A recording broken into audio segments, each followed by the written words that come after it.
Good morning વિદ્યાર્થીઓ। આજે આપણે ધોરણ 7ની અંદર કયું ચેપ્ટર શીખીએ છીએ? બીજું ચેપ્ટર, જેની અંદર છે અપૂર્ણાંક અને દશાંશ સંખ્યાઓ, જેની અંદર આપણે ગઈ વખતે સ્વાધ્યાય 2.5ના 6 દાખલા સુધી જોયું હતું અને 9મો દાખલો જોયું હતો, જેની અંદર 7મો અને 8મો દાખલો બાકી હતો, તે જોઈશું આપણે। દિનેશ સ્તર એ પરથી સ્તર બી તરફ જાય છે, એટલે કે એ પરથી બી તરફ જાય છે અને ત્યાંથી તે સરળ સી તરફ જાય, સ્તર સી તરફ જાય છે, એટલે કે એ પરથી બી તરફ જાય, બીથી સી તરફ જાય છે। એનું અંતર બીથી 7 કિમી છે, બીથી સીનું અંતર 12.7 કિલોમીટર છે। શું છે અહીં આગળ?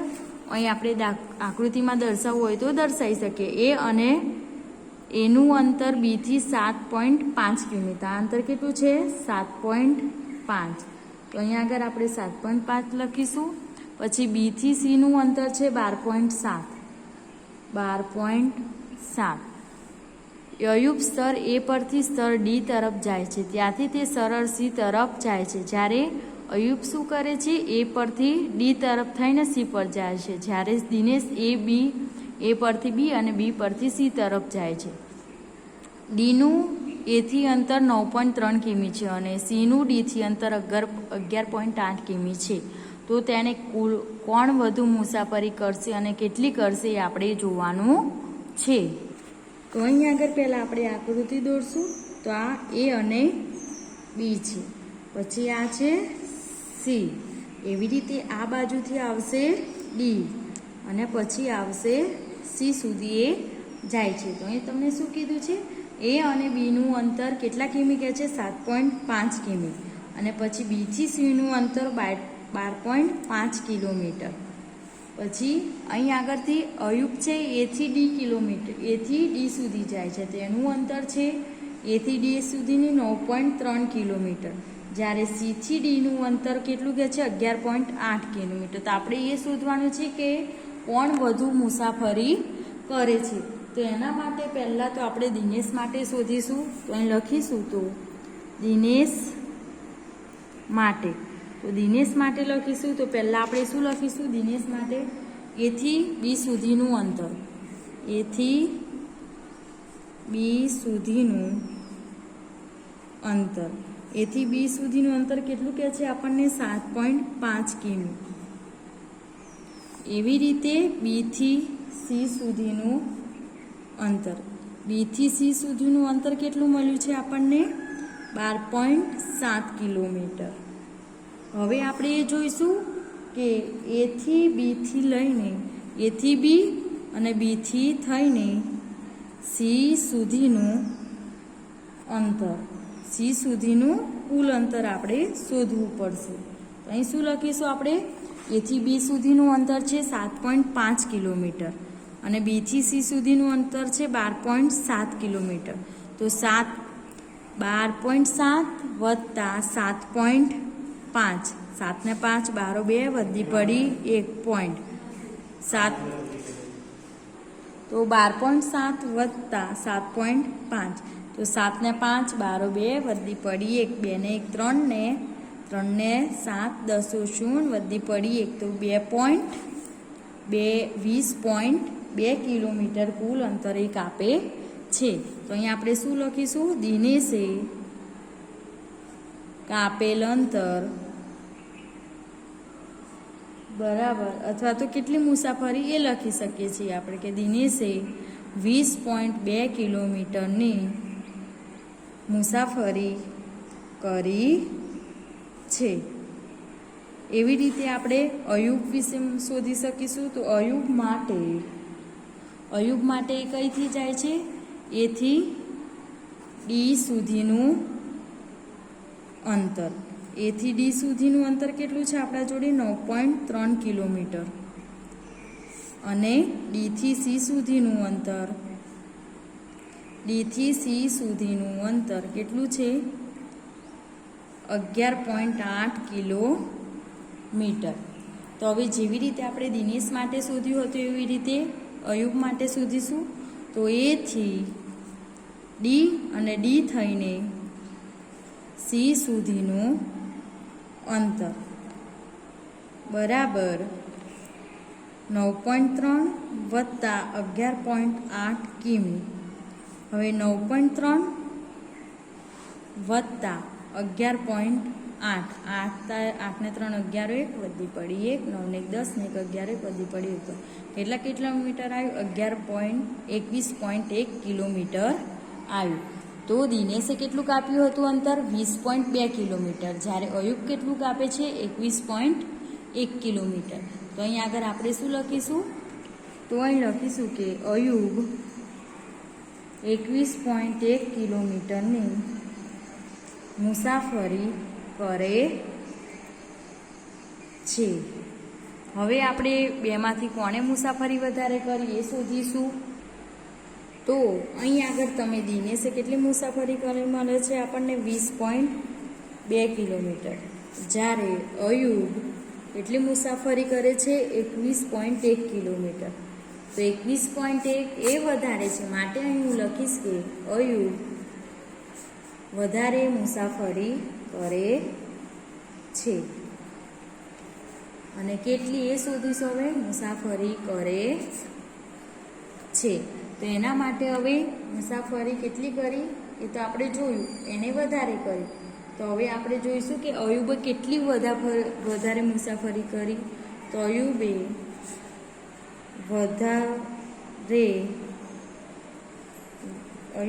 વધારે મુસાફરી કરે બરાબર શું કરવાનું છે આપણે? 21.1 કિલોમીટર ઓછા 20.2 કિલોમીટર. તો 21.1 ઓછા 20.2 કિલોમીટર. તો કેટલા મળશે આપણને? અહીં આગળ મળશે 0.9 સેન્ટીમીટર. 0.9 કિલોમીટર. 0.9 કિલોમીટર મળશે. એને આપણે મીટરમાં ફેરવીશું. તો 0.9 કિલોમીટર બરાબર 0.9 ગુણ્યા 1 કિલોમીટર બરાબર 1000 મીટર થાય. એટલા માટે 1000.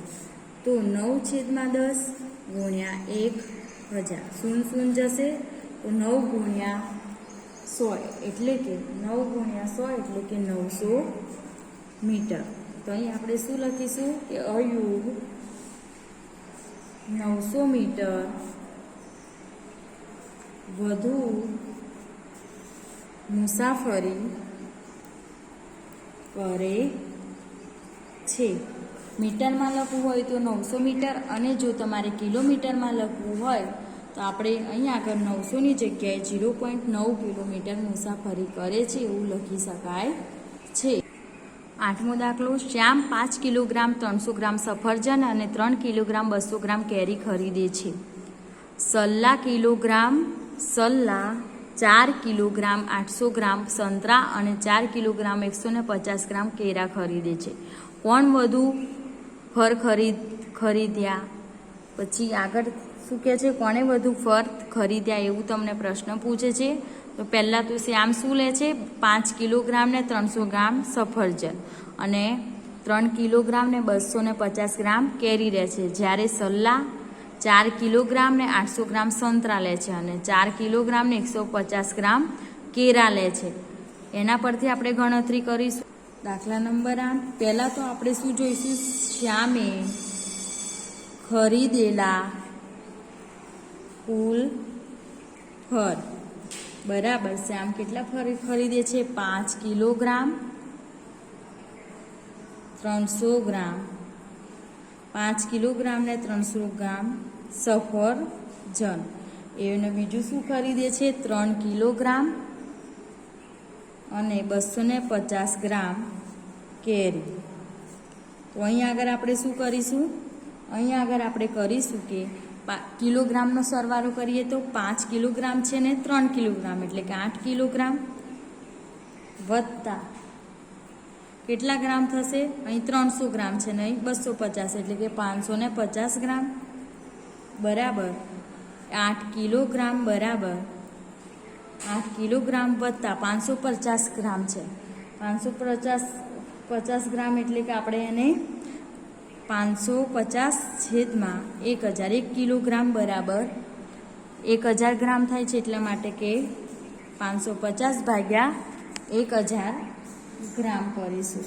હવે 8 કિલોગ્રામ બરાબર 8 કિલોગ્રામ વત્તા 0 0 જશે તો 55/100 એટલે કે 0.55 કિલોગ્રામ થઈ જશે. અહીં આગળ ગ્રામ હતું તેને મારે કિગ્રામાં ફેરવ્યું હતું એટલા માટે મેં 1000 વડે ભાગ્યા. એટલા માટે અહીં આગળ કેટલા થશે? હવે અહીં આગળ થશે 0.55 તો અહીં આગળ 550/1000 છે તો 1000 કેમ કરું છું મેં? કિગ્રામાં ફેરવવા માટે. એટલે કે અહીં આગળ શું થશે? 0.550 કિગ્રા. હવે આપણે સરવાળો કરી શકીએ છીએ. તો સરવાળો 8 કિલોગ્રામ વત્તા 0.550 તો 950 આવશે. અહીં આગળ આપણી જોડે 300 ગ્રામ છે ને 250 ગ્રામ છે એટલે કે 550/1000 અમારે કેમ 1000 વડે કર્યું મેં? ગ્રામને કિગ્રામાં ફેરવવા છે એટલા માટે. તો અહીં શું મળશે? 0.550 કિલોગ્રામ. હવે આનું આપણે સરવાળો કરીશું તો 8.550 કિલોગ્રામ એટલે કે કિલોગ્રામ. તો શ્યામ કેટલા ફળ ખરીદે છે? 8.550 કિલોગ્રામ ફળ ખરીદે છે. એવી રીતે આપણે સલ્લાનું શોધીશું. તો સલ્લા માટે આપણે શું કરીશું? સલ્લા 4 કિલોગ્રામ એટલે કે કિગ્રા. 800 ગ્રામ શું ખરીદે છે? સંતરા. એવી રીતે બીજું શું ખરીદે છે? 4 કિલોગ્રામ અને 150 ગ્રામ કેરા. તો હવે આ બેનો સરવાળો કરીશું આપણે. તો 4 ને 4 કેટલા થશે? 8 કિલોગ્રામ અને ગ્રામનું તો 850 ને 150 એટલે કે 950 ગ્રામ. જેવી રીતે આગળ આપણે 8 કિલોગ્રામના 8 કિલોગ્રામ રવા દીધા હતા. હવે આપણે શું કરીશું? 950 ને કિગ્રામાં ફેરવવાના છે એટલે કે 950/1000 કિગ્રા માટે 8 કિલોગ્રામ છેદમાં 1000 છે એટલે કે 3 પોઈન્ટ આપણે પોઈન્ટ પછી 3 અક્ષર આવે અથવા કોઈ સંખ્યા આવે એટલા માટે 8 કિગ્રા વત્તા 0.950 કિલોગ્રામ. તો અહીં આગળ આપણને શું જવાબ મળશે? 8.950 કિલોગ્રામ. તો શ્યામ કેટલા ફળ ખરીદે છે? શ્યામ 8.550 ગ્રામ ખરીદે છે જ્યારે સલ્લા 8.950 કિલોગ્રામ ફળ ખરીદે છે.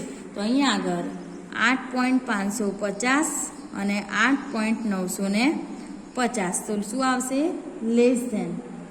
લેસ ધેન આવશે. 950 વધારે છે માટે સલ્લા શ્યામ કરતા વધુ ફળ ખરીદશે. તો આવી રીતે સ્વાધ્યાય 2.5 આપણો પૂરો થઈ ગયો. હવે આપણે શીખવાનું છે દશાંશ સંખ્યાઓના ગુણાકાર. દશાંશ સંખ્યાના ગુણાકાર છે એના માટે આપણે સ્વાધ્યાય 2.6 થી જ શરૂ કરીએ એટલે હું તમને દાખલા બી ગણાવીશ અને તમને ખબર પણ પડી જશે. તેની અંદર પહેલો દાખલો છે દાખલા નંબર 100. તો તેની અંદરથી હું પહેલો દાખલો તમને ગણાવું છું, પછી ગણાવું છું ચોથો અને પછી ગણાવું છું છઠ્ઠો. એટલે 3 દાખલામાં તમને ખબર પડી જશે. તો સ્વાધ્યાય 2.6 એની અંદર દાખલા નંબર 1 એની પહેલી આઈટમ શું છે? 0.2 ગુણ્યા 6. તો તમે 0.2 ગુણ્યા 6 તમને ખબર છે 2 છંગ તો 12 થાય છે પણ અહીં આગળ આપણે હવે પોઈન્ટમાં છે તો પોઈન્ટમાં છે એટલા માટે તમે જો તમને આવડતું હોય તો તમે ડાયરેક્ટ કરી શકો, ના આવડે તો શોર્ટ રીતથી પણ તમે કરી શકો છો. અહીં આગળ પોઈન્ટ પછી એક સંખ્યા છે તો 2/10 ગુણ્યા 6 આ રીતથી કરો તો પણ તમારો દાખલો સાચો પડે છે અને ડાયરેક્ટ 2 ગુણ્યા 6 બરાબર 12 થાય છે. 12 થાય છે ને પછી તમે લખી શકો છો કે 0.2 માં દશાંશ ચિહ્ન જમણી બાજુ એક અંક છે એટલા માટે એક અંક મૂકીશું. તો આવી રીતે પણ તમે કરી શકો છો કે 2/10 ગુણ્યા 6 તો 2 છંગ 12/10 તો 0.2 12 જવાબ આવી શકે છે, અથવા તો આ રીતથી પણ કરી શકીએ છીએ. તો 2 6 12 અને પછી અહીં લખવાનું કે દશાંશ ચિહ્ન જમણી બાજુ 1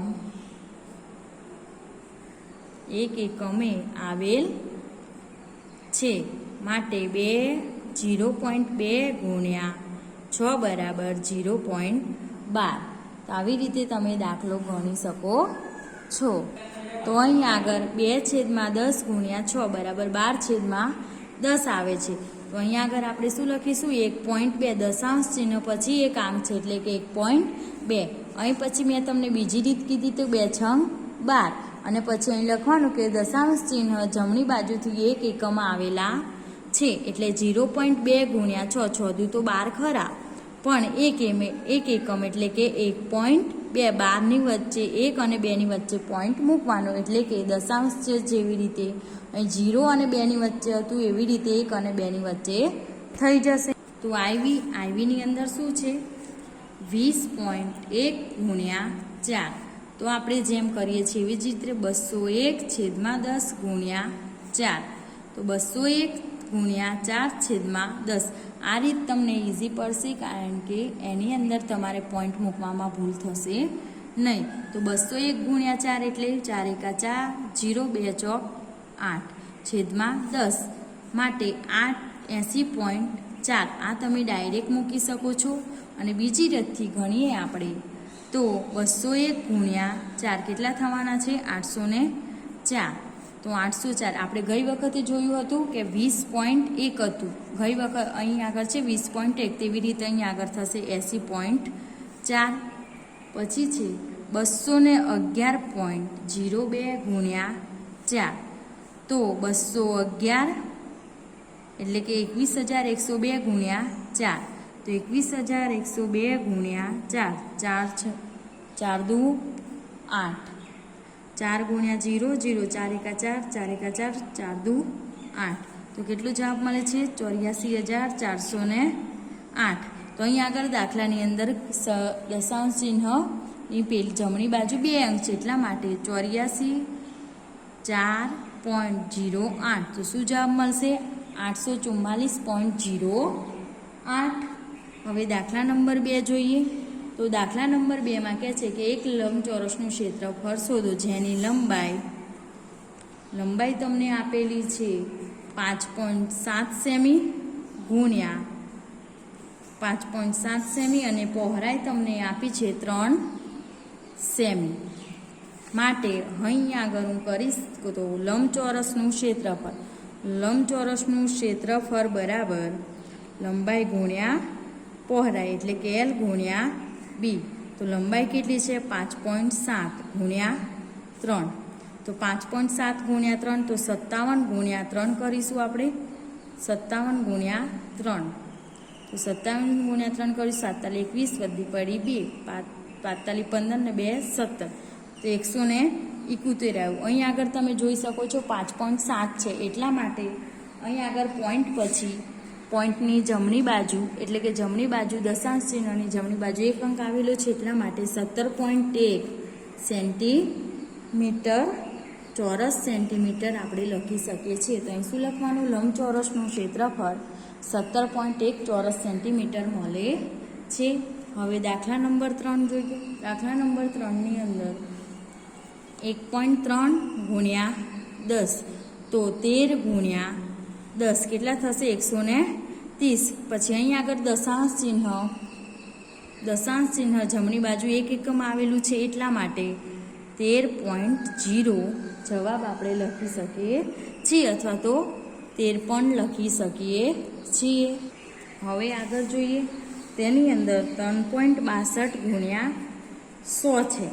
તો આપણે પહેલી રીતનો ઉપયોગ કરીએ તો શું થશે? 362 ગુણ્યા 100 એટલે કે 362 ઉપર 2 મીંડા એટલે કે 36,200. હવે પોઈન્ટ પછી અહીં આગળ કેટલી સંખ્યા છે? 2 એટલા માટે 362.00 એટલે શું થઈ જશે? 362. પોઈન્ટ પછી 0 હોય તો આપણે ડાયરેક્ટ 362 લખી શકીએ છીએ અને આ રીતથી ગણવું હોય તો પણ ગણી શકાય.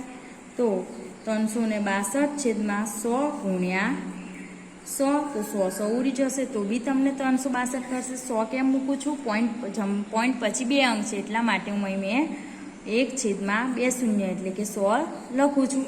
એવી રીતે 0.03 ગુણ્યા 1000 તો અહીં દશાંશ ચિહ્ન પછી 1 અને 2 3 આંકડા છે, 2 આંકડા છે એટલા માટે 3/100 ગુણ્યા 1000 તો 2 શૂન્ય જશે તો 3 ગુણ્યા 10 રહેશે. 3 ગુણ્યા 10 એટલે 10 તાલી 30. આપણને અહીં આગળ 30 જવાબ મળશે. એવી રીતે તમારી ચોપડીમાં દાખલા નંબર 3ની અંદર દાખલા આપેલા છે. દાખલા નંબર 4 છે જેની અંદર કહે છે કે એક મોટરસાયકલ 1 લીટર પેટ્રોલમાં 55.3 કિલોમીટર કાપે છે તો તે 10 લીટર પેટ્રોલમાં કેટલું અંતર કાપશે? તો અહીં આગળ આપણે શું કરીશું? 1 લીટર પેટ્રોલમાં કેટલું અંતર કહે છે તમને? 55.3 કિલોમીટર. તેવા 10 લીટરની વાત કરી છે એટલા માટે આપણે ગુણાકાર કરીશું. તો 10 લીટર પેટ્રોલ કેટલું અંતર કાપે છે? તો 55.3 ગુણ્યા 10 માટે 553 પોઈન્ટ પછી એક આંકડો છે એટલે કે 10 લખીશ છેદ ગુણ્યા 10 તો 10 જશે તો કેટલા કિલોમીટર મળશે મને? 553 કિલોમીટર અંતર કાપશે. દાખલો 5 જેની અંદરથી પહેલી આઈટમ 2.5 ગુણ્યા 0.3 આવા દાખલા હોય ત્યારે છેદમાં આપણે પોઈન્ટ પછી જેટલા આંકડા હોય એટલા દશાંશ મૂકી અને આપણે દાખલો ગણી શકીએ છીએ. તો 25/10 ગુણ્યા 3/10 તો 25 ગુણ્યા 3/10 ગુણ્યા 10 તો 25 તાલી 75/10 ગુણ્યા 10 એટલે 100. તો હવે આપણે આને દશાંશ ચિહ્નમાં ફેરવીશું તો 100 છે એટલે કે 0.75 જવાબ મળશે આપણને.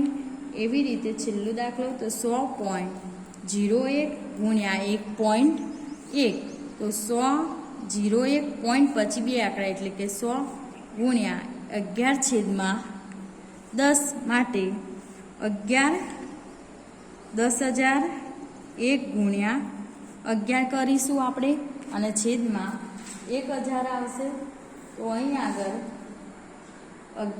10,001 ગુણ્યા 11 કરીશું તો આપણને જવાબ મળશે 11,000. અહીં આગળ જવાબ મળશે આપણને 1,10,011 છેદમાં 1000 માટે પોઈન્ટ પછી કેટલી સંખ્યા આવશે? 3 એટલે કે 11,0.011. તેવી રીતે તમારી ચોપડીમાં દાખલા આપેલા છે જે તમારે ગણવાનું છે. તો આજના હોમવર્કની અંદર સ્વાધ્યાય 2.5નો દાખલા નંબર 7 અને 8 બાકી હતો એ અને સ્વાધ્યાય 2.6 ગણવાનો છે. જેને ના ખબર પડે એ લેક્ચરની અંદર મને પૂછી શકે છે. અને પરીક્ષાની અંદર પ્રકરણ નંબર 1 થી 3 પૂછાશે જેની અંદર પેપર સ્વાધ્યાય પોથી પ્રેક્ટિસ વર્ક કે ચોપડીમાંથી હોય છે કેટલા માટે તમે એની તૈયારી કરજો.